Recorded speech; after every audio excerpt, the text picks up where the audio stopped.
My name is Julia Nekessa Opoti, and I'm a local Twin Cities resident, and I work in media in Minnesota. I host a radio show on immigrants, and I am from Kenya. I was born there, and I've been following closely the elections.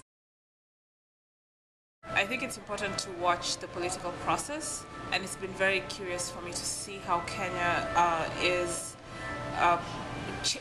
how Kenyans are voting and how they are, the language they're using in discussing political candidates, the languages they're using to discuss politics and parties, and this idea that politics is only through elections.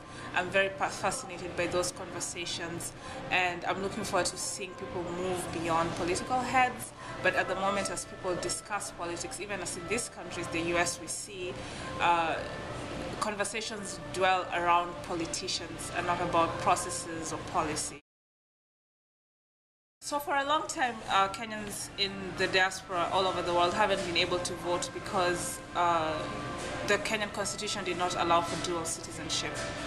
And then a new constitution was passed a few years ago that allowed Kenyans to now start voting as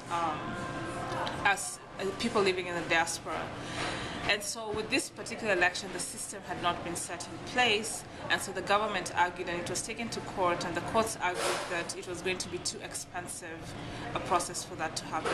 So personally, I wasn't interested in voting, but I was interested in the reading of the Constitution selectively and what that means in other parts of understanding the Constitution as a guiding tool. Unfortunately, I haven't really following much of international media, and most of this is because of past experiences.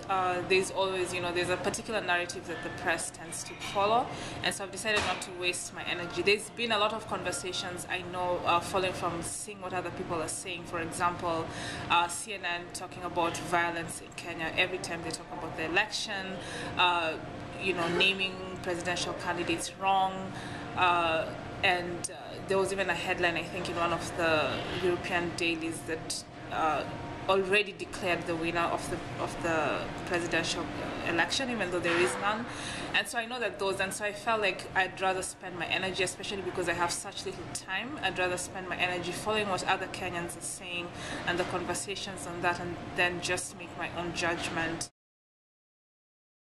A week before elections and 2 weeks before the election, there were presidential candidates debates. This was the first time in Kenya's history that we've had debates like this, and I was very, very happy to see that for the first time, Kenyan journalists on public TV were able to question candidates and ask them about their platforms and ask them about their plans for the country.